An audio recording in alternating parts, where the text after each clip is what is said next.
મહેસાણામાં નીતિન કાકાની જબરી ધાક હોય તેવી ઘટના સામે આવી। નીતિન પટેલના એક ફોનથી રેલવે નાળાની આડશો હટાવવામાં આવી છે। કડીમાં રેલવે નાળામાં આડશો મૂકી રસ્તો બંધ કરાયો હતો।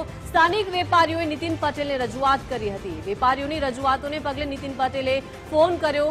રેલવે અધિકારીને ફોન કરી આડશો દૂર કરવા માટે જણાવ્યું। રેલવેના deputy chief engineer Ashok Kumar સિંહને ફોન કર્યો।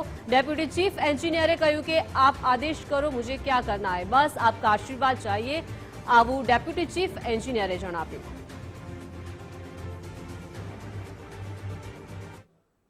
हमारे लोगों की सिर्फ इतनी डिमांड है कि वो जो वॉल थी जो आपने अभी बंद करती है, जो पैसेज से होके टनल से होके निकलती है, वो सीधी खोल दो आप, तो सर्व विद्यालय में करीबन 20 से 25,000 लड़के पढ़ते हैं।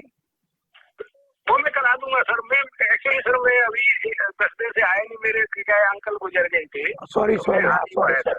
नहीं, आप ऐसा कीजिए, आप जब कड़ी आए हैं तो मुझे पहले अगले दिन बता देना, मैं भी इधर आ जाऊंगा और हम साइट विजिट कर लेंगे। तो आपकी जरूरत नहीं, आप खाली आदेश करें, मेरे को बता दें क्या करना है सर। नहीं, वो दीवार खोल देने की है, बस इतना। वो मैं खुलवा दूंगा सर। हाँ, बस उतना खुलवा दो तो सब बढ़िया है सर। वो जस्ट वो इंस्पेक्शन के टाइम पे पोस्ट लगा दिए थे, वो मैंने करवा। ओके, बस very good, thank you. Sir मैं करवा दूंगा सर, आपका आशीर्वाद चाहिए सर। हम तो लोग सर, हम लोगों के लिए फैसिलिटी देने के लिए हम लोग। मैंने आपने बहुत अच्छा किया है। વધુ માહિતી સાથે ઉમંગ રાવલ લાઈવ જોડાઈ ગયા છે। ઉમંગ, મહેસાણામાં જે ઘટના સામે આવી જ્યાં નીતિન પટેલના એક ફોનથી રેલવે નાળાની આડશો હટાવી દેવામાં આવી છે, એટલે કે જબરી ધાક અહીંયા નીતિન પટેલની જોવા મળી।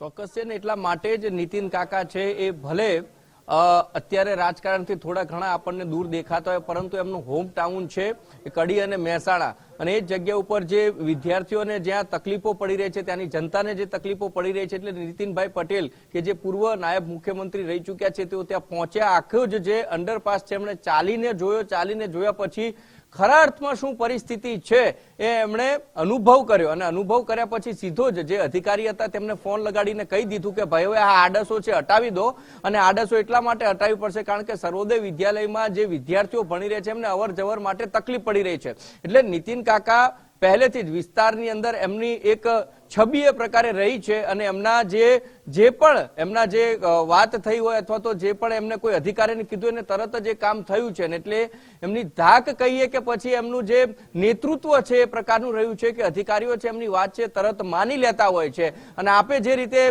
દર્શકોએ જે ઓડિયો સાંભળ્યો કે નીતિન કાકા સ્પીકરની અંદર જે પ્રકારે વાત કરી રહ્યા હતા રેલવેના અધિકારી સાથે, એમણે એમ કહી દીધું કે તમે ચિંતા ન કરો, બીજી વખત તમારે સ્થળ વિઝિટ કરવાની જરૂર નથી, અને તમે કીધું છે એટલે થઈ જશે, બસ તમે આશીર્વાદ આપો। એટલે એ જ તમે જોઈ શકાય છે કે રાજકીય દ્રષ્ટિએ અને પીઢ નેતા તરીકે હજી નીતિન કાકા છે, અને એમના જે કામો છે થઈ રહ્યા છે, અને એ ફરીથી એક વખત નીતિન કાકાએ કઈ બતાવ્યું છે કે મારા વિસ્તારની અંદર હજી હું છું, અને હું લોકોના જે પણ પ્રશ્નો છે એને દૂર કરવા માટે હજી પણ મક્કમ છું। અને એ જ પ્રકારે આ જે વિડીયો સામે આવ્યો છે એના ઉપરથી એ નક્કી થાય છે કે પીઢ નેતૃત્વ કોને કહેવાય, તો નીતિનભાઈ પટેલ પાસેથી શીખવું જોઈએ। જી આભાર ઉમંગ, જોડાયા તે બદલ।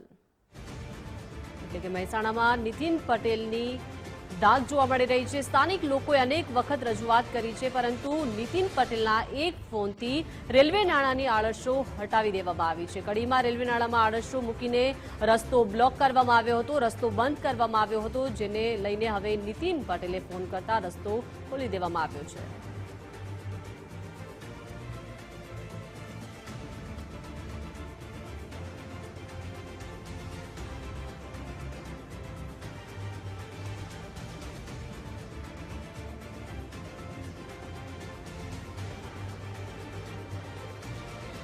તો મહેસાણામાં નીતિન પટેલના એક ફોનથી રેલવે નાળાની આડશો હટાવી દેવામાં આવી છે। કડીમાં રેલવે નાળામાં આડશો મૂકીને રસ્તો બંધ કરવામાં આવ્યો હતો। સ્થાનિક લોકોએ જ્યારે નીતિન પટેલને રજૂઆત કરી ત્યારે વેપારીઓની રજૂઆતને પગલે નીતિન પટેલે ફોન કર્યો।